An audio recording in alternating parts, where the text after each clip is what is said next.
JEM is my name, no one else is the same. JEM is my name. JEM. So JEM and the Holograms are invited to some fictional country by the princess of said fictional country, who is a big fan of them. So they go there, and this is and so do the Misfits, because they just have nothing better to do. They have no reason to be there at all. They're not singing. They just go as tourists just to cause trouble, because they really have nothing else going on in their lives. So, this is one of those stories where two characters just happen to look identical. In this case, the princess and Kimber look exactly the same, except the princess doesn't wear pink eyeshadow. Still has the blue eyebrow pencil, but just that's how you tell them apart. She doesn't have the pink eyeshadow. I have to critique, though, the pink eyeshadow with the pink eyeshadow is what makes the blue eyebrow pencil work. Without it, doesn't look so hot, princess. Anyway, what I do enjoy about the episode is the fact that, you know, they get mistaken for each other, and they, you know, the princess ends up with the holograms, and Kimber ends up with the royalty, but both sides figure out really quick that they're not who they say they are. There's still that weird, even Kimber's sister, Jerica, doesn't recognize that that's not her. They look and sound so similar, which is hard to buy, but whatever. They don't do that, oh, who's the real one thing for forever. It's figured out pretty quick. So there is a coup. A coup. The princess's cousin, I think, wants to take the throne, but she now has Kimber locked in a dungeon. It's like, oh, that's not the princess. Well, poop. And she just heard that we're trying to take over the throne, so that's less than ideal. Okay, so here's the plan. The princess is with JEM and the Holograms, so she will go on stage and fake it with them. I'm assuming. I'm pretty sure they'll figure out something, and she'll be on the stage with the Holograms, and then we'll just blow them up with dynamite. Yep. So they actually, so the would-be queen here actually recruits Eric Raymond and the Misfits in her scheme. They're there just to sell themselves. They're like, hey, we're a rock band and we're awesome.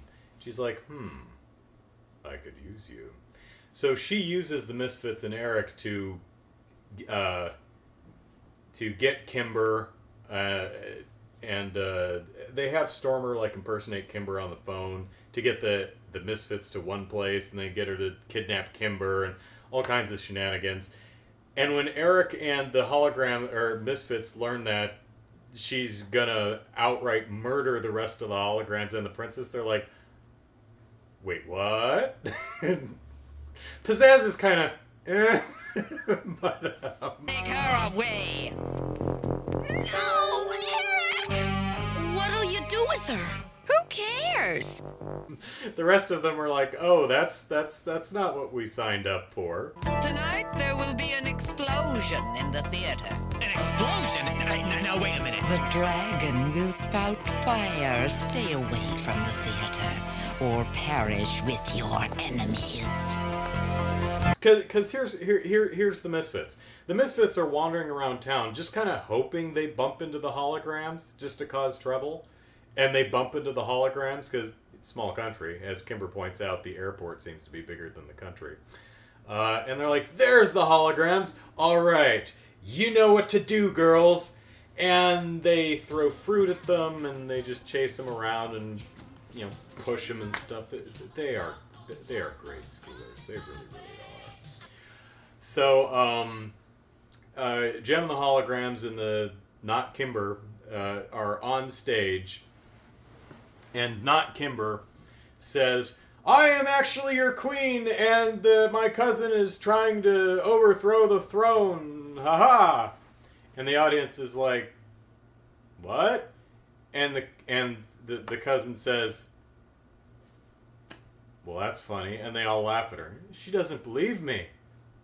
Although you think everyone would notice it, like, wow, that person actually really does look like our princess. But Eric and the Misfits show up. There's a bomb on stage! Get off the stage, you all die! And they get up there and they like physically drag and push the holograms off the stage. And the bomb goes off but doesn't hurt anybody. And JEM says, like, you saved our lives. WTF. And the Misfits are like, well, I mean, yeah. We've never tried to kill you. We're just immature assholes who don't think through the consequences of our actions. You know? So the bad guys still have Kimber. So, I mean, that's foiled. But they have Kimber locked in a tower. And she says, give me the throne, or I'm going to have my minion push Kimber off the balcony and she will go splat on the floor.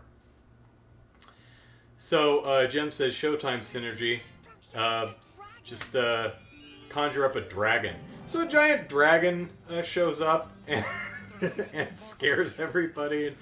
And the day is saved and the real princess keeps the throne, and the bad guys go to jail, and the Misfits did something decent for a change.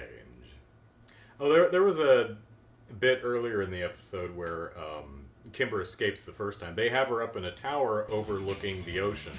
So she just jumps out into the ocean. Because, as we established in the previous episode, Kimber is an excellent swimmer. So, good continuity there. But she gets captured again, so they put her in another tower that's, above cobblestone, so she can't just jump out. If she does, she goes flat. There's also a really funny bit where in the first tower, she's trying to get up to the window and she can't quite reach. And this rat comes up and is like, it's a tasty looking calf you got there. Just grabs onto her calf and she's like, oh my god! And she jumps high enough to get to the window ledge. It's pretty great. This episode is short. It's another episode that only has 2 songs in it and ends early, such that it just encores one of the songs from this episode and a song from the Starbright trilogy of episodes, in addition to another PSA, which again is a really good PSA because Ashley and some other girl I don't recognize are dancing, and the one girl rips her skirt on accident. Her skirt just ripped. She's like, oh no, my mom made me this skirt. She'll be mad. I should lie and say someone else did it. And Ashley says, no, you shouldn't do that. Lying's bad and okay. And then JEM shows up and she says, she's right. Think about how disappointed your mom would be if you lied. And Ashley chimes in and is like, yeah, and blamed it on someone else. Yeah, you're right. Honesty's the best policy. Huzzah. Now we know knowing's half the battle. So, good PSAs. Yeah, good PSAs. And you might think when the dragon shows up, the person who's trying to take over the throne is like, oh, the dragon of whatever the name of our country is. The dragon of Morvania. And you might be thinking, well, that's kind of convenient, but it is set up that there is a dragon, because that's where they put there's a big dragon statue on the show venue stage. So this seems to be like a cultural thing with them, which is also something Synergy would be, as a big supercomputer, would be able to look up. JEM says, get us a dragon! Synergy says, oh, you know what would work really well? The dragon of this country. And then the dragon scares the crap out of the bad guy, lands next to the princess, and, bows to her. That'll earn her some brownie points with the 7 people who live in this country. So, yeah. That's all I have to say. Next episode, please. Oh, wait. One more thing that is not important at all. The name of this episode is The Princess and the Singer. The menu of this particular DVD lists it as The Princess and the Stinger.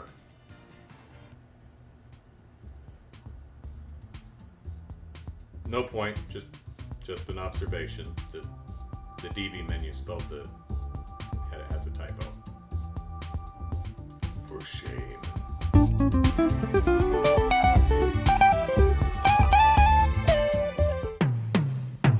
All set. Okay, hit it.